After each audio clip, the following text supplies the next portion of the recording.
I didn't do it. Help me understand this. What does he mean by he didn't do it? You just pled guilty to it. Because I'm being advised by my attorney. I just accepted your plea of guilty to this charge, Mr. Harris. I'm trying to pull teeth here about what happened. I'm sentencing you, and I don't have all the information. Was he in the car? I'm living paycheck to paycheck. Okay. I have 5 kids. No one's letting me talk. This case is going to a jury trial. I'm vacating the conviction. You want your trial? You got it, Mr. Harris. This defendant chose the worst possible moment to walk away from his plea deal, and it turned out to be a life-changing mistake. Imagine putting in all that effort to build the perfect deal, only for it to fall apart because he couldn't stay quiet for even a few minutes. If you were in the attorney's position, what would you have done? Let me know in the comments. Now let's break it down and watch how he completely unravels his own deal step by step. Against Mr. Harris is a charge of failure to stop after a non-public road accident. The offer that we have discussed here would be an amendment of the charge to the charge of failure to stop after an accident involving the property of others. The difference between this charge and the original charge is that this charge does not carry a mandatory license suspension. The damage to this vehicle, which was a 2001 Chevy Blazer, was the grand total for the repairs $6,874. The city is recommending probation, whatever fine the court deems appropriate. Mr. Heasley? Thank you, Your Honor.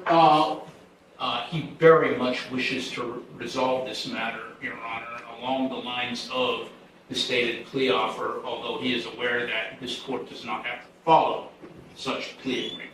Normally I don't allow pleas to, this late in the game. We've had, I think, 4, maybe 5 pretrials or status conferences. Because the level or degree has not changed, and essentially not much has changed in the way of the plea other than what was outlined by the counsel, I will allow this plea to go forward. Thank you. Mr. Harris, it's my understanding today you wish to plead guilty to an amended charge of failure to stop after an accident involving property of others, a first-degree misdemeanor, a violation of Section 335.14a of the Conneaut City Ordinances. Is that what you wish to do today? Yes. You understand by pleading guilty to this charge that you are waiving your right to a trial, which includes your right to cross-examine witnesses and to confront evidence presented against you. You'd be waiving your right to testify or not to testify without any negative connotation. You'd be waiving your right to subpoena witnesses. You'd be waiving your right to a jury trial. You'd be waiving your right to be proven guilty beyond a reasonable doubt. All of those are trial rights you'd be waiving by pleading guilty to this amended charge. Is that what you wish to do? Yes. And are you thinking clearly and you understand everything that's happening? Yes. Okay, I'm going to provide to you, Mr. Heasley, a written waiver of your trial rights and right to a jury trial and acknowledgement of effective plea. If you find that document acceptable, you can sign and date it.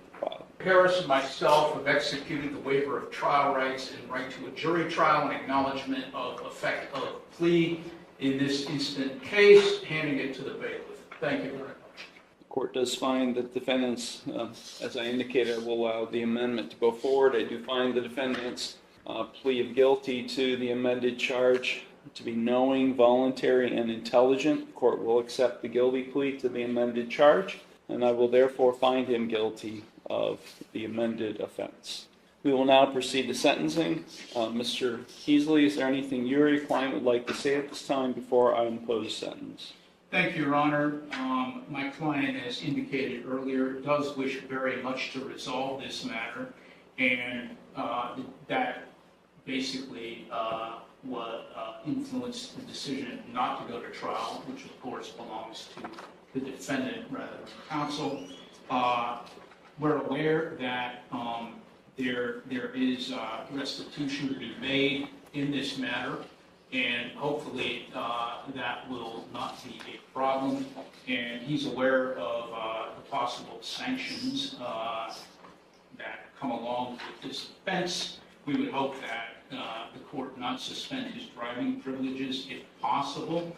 Mr. Harris, is there anything you would like to say at this time before I impose sentence? I'm not sure I'm allowed to say, so I just want to hope that I keep on listening. I don't know what I can say, so, Okay. That's all? yeah. Okay, okay. Back on December 21st, Ms. Kreider's vehicle was parked in front of her residence in the street. It was struck by another vehicle. Officers investigated the matter, determined that the vehicle belonged to Mr. Harris. And at that point in time, they found pieces of the vehicle that were there, including a piece of a Cadillac grill ornament. And they matched it to the front of Mr. Harris's vehicle, and it fit. A piece of the Cadillac grill ornament fit perfectly. So that's how it was determined that Mr. Harris's vehicle was involved in the accident. Thank you. Ms. Kreider, is there anything you would like to say at this time before I impose sentence? No? Okay. Thank you. So I think if there's a restitution component being included in, it seems, because this was not a citation that was issued, this was a complaint filed with the law director, so I can't tell from the paperwork filed with the court whether he had insurance or not, but I'm assuming since restitution is a component of the sentence that there was no insurance? I wasn't the one driving it, so Was there insurance on the vehicle? I don't know. I didn't do it, so I don't know. I didn't have the car in my possession. Help me understand this. What does he mean by he didn't do it? I'm sorry. We were prepared, Your Honor, although he does wish to resolve this matter, according to the offer which was just recently extended to us, with trial on this matter. But he has waived his rights to... I understand. Just tell me what happened. I understand. Just tell me what happened. I'd like to know what he's claiming happened. Another individual, Your Honor, was operating the vehicle at the time of the accident, not Mr. Harris. But he does wish to resolve the matter in lieu of trial. I just accepted your plea of guilty to this charge, Mr. Harris. I'm now in the sentencing stage. Okay, I understand, but I'm getting advised by my lawyer, so I'm not, as I said, I don't know what I'm allowed to say that I'm allowed to say. I'm trying to be respectful. The judge wanted to know regarding insurance on the vehicle. Cadillac Escalade. I get that. And I didn't have insurance on that vehicle. Whose vehicle was it? Okay, so the vehicle was in my name that I used. I let my brother have that vehicle because I'm trying to help him out. It's your vehicle. It was in my name. It was his vehicle. He purchased it. He bought it. Was the title transferred? No, he did not transfer the title. I'll continue to talk pretty well. You can talk to your attorney. I'm trying to pull teeth here about what happened. I mean, I'm sentencing you, and I don't have all the information. Okay? Was he in the car?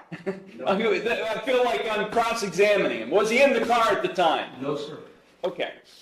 So, here's what I'm getting at, Mr. Heasley, specifically for you. If he pleads to a charge where he's operating a vehicle in an accident, and he's not able to provide proof of insurance on the vehicle he was driving, what happens? It's a non-compliance suspension with the Bureau of Motor Vehicles. Right? I mean, I know this amendment was all about trying to avoid a license suspension, but if he pleads guilty to operation and he's not able to provide proof of insurance, then it's a non-compliance suspension. Do you have the restitution to pay today? How long will it take you to get it? This case has been pending since December. You haven't been setting any money aside for that possible consequence? I'm living paycheck to paycheck. Okay. I have 5 kids.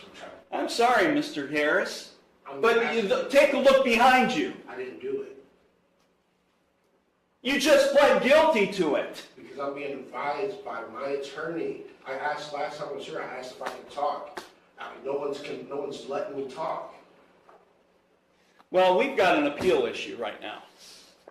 We got an ineffective assistance of counsel claim right now. And I'm not going to allow this thing to go up on appeal and you guys spend all kinds of time dealing with an appeal, I'm going to leave.